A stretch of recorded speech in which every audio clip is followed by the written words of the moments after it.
अब हम देखेंगे लेखक के पिताजी का जीवन कैसा था, दैनिक जीवन कैसा था। तो लेखक के पिताजी का दैनिक जीवन ऐसा था, एक ढर्रे पर चलने वाला, नियमबद्ध और नैमित्तिक उनका जीवन था। निमित्त संबंधी पालन करने वाले और नियमबद्ध उनका जीवन था। उठे सवेरे 3 बजे, सवेरे 3 बजे उठते थे। शौचादि से निवृत्त होकर ठीक 3:30 बजे गंगा स्नान के लिए घर से निकलते थे। 3 बजे उठते थे, 3:30 बजे स्नान के लिए निकलते थे। पैदल आते और जाते थे गंगा से। घर से गंगा जी 3-4 मील के फासले पर होगी। 3-4 मील आना और जाना रोज 3:30 बजे। फिर वहाँ जाकर 6:30 बजे नहाकर लौटते थे, तो साथ में सुराही गंगा जल भी लाते थे। गंगा पर जाते थे 3:30 बजे, फिर नहाकर लौटते थे 6:30 बजे। सुराही में गंगा जल लाते थे और पूजा पर बैठ जाते थे। पूजा के लिए जीने के नीचे छोटी सी कोठरी थी। कहाँ थी? जीने के नीचे। और बगल की दीवार में एक अलमारी थी, उस पर 2 पुस्तकें रखी थी बस्ते में।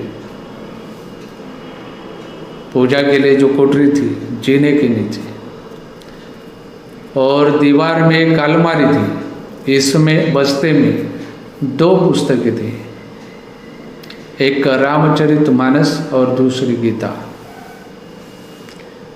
पूजा की कोठरी जो थी, इस कोठरी में कोई मूर्ति नहीं थी। बस दीवार से राम, कृष्ण, शिव, गणेश, हनुमान, सरस्वती, लक्ष्मी, दुर्गा की शीशे जड़ी छोटी छोटी तस्वीरें लटक रही थी। पूजा की कोठरी थी, लेकिन इस कोठरी में कोई मूर्ति नहीं थी। बगल वाली जो दीवार थी, इस दीवार से राम, कृष्ण, शिव, गणेश, हनुमान, सरस्वती, लक्ष्मी और दुर्गा की शीशे से जड़ी हुई तस्वीरें लटक रही थी। पिताजी को कोठरी में जाते समय झुककर जाना पड़ता था, और अंदर इतनी कम जगह थी, वे बैठ जाते तो बस सामने रहेल रखकर उस पर पोथियाँ खोली जा सके इतनी जगह बचती थी।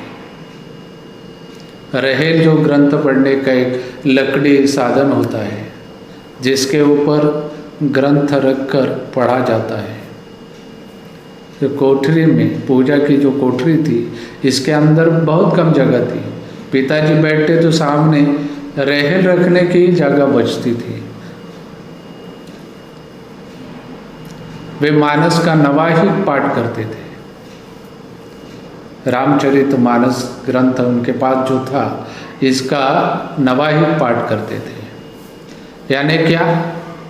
9 दिन में पूरे रामायण पढ़ना, इसको बोलते हैं नवाहिक पाठ। 9 दिन में पूरे ग्रंथ का पठन करना होता है।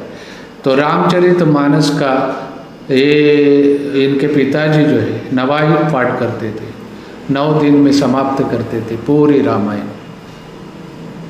मानस की जो पोथी थी, मानस की पोथी में तो अब लेखक के पास है ये मानस की पोथी, और आज भी लेखक अनुभव करते इस पोथी पर उनके निशान लगे हैं, उनके पिताजी के। उनका जो पठन रहता था, तो पाठ में स्वस्वर पठन करते थे। आवाज़ सुरीली नहीं थी, लेकिन लेकिन उनका जो स्वर रहता साफ सप्राण लयपूर्ण रहता था।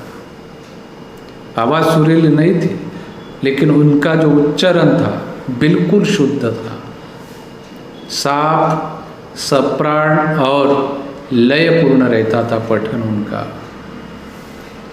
उनकी जो आवाज़ गूंजती थी पठन की, पूरे घर में गूंजती थी।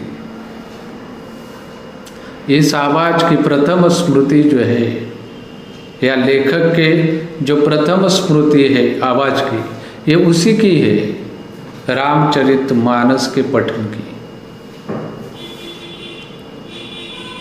जब तक वे उनके साथ रहे, प्रतिदिन उनके पास का वह जो स्वर था पठन का, रामचरितमानस का, तो लेखक के कानों में गया है।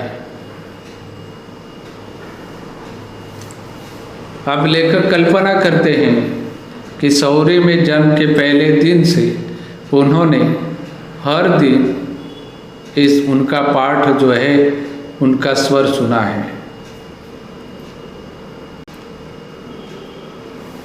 सौरी पूजा की कोठरी के सामने दालन के एक सिरे पर बनाई जाती थी, जहाँ क्या करते, सौरी में ये जो बच्चा पैदा होता है इसको वहाँ रखा जाता है, उसकी जो कोठरी होती है उसको सौरी बोलते हैं। तो ये सौरी जो है पूजा की कोठरी के सामने दालन के एक सिरे पर बनाई जाती थी। और राधा जो है, ये राधा बताया करती थी कि जब वे बच्चा थे तो चाहे कितना भी रोते थे, लेखक बच्चा थे तब रोते, तो जैसे ही इनका जो खटोला है पूजा की कोठरी के सामने डालते थे तो लेखक चुप हो जाते थे, उनका रोना बंद हो जाता था।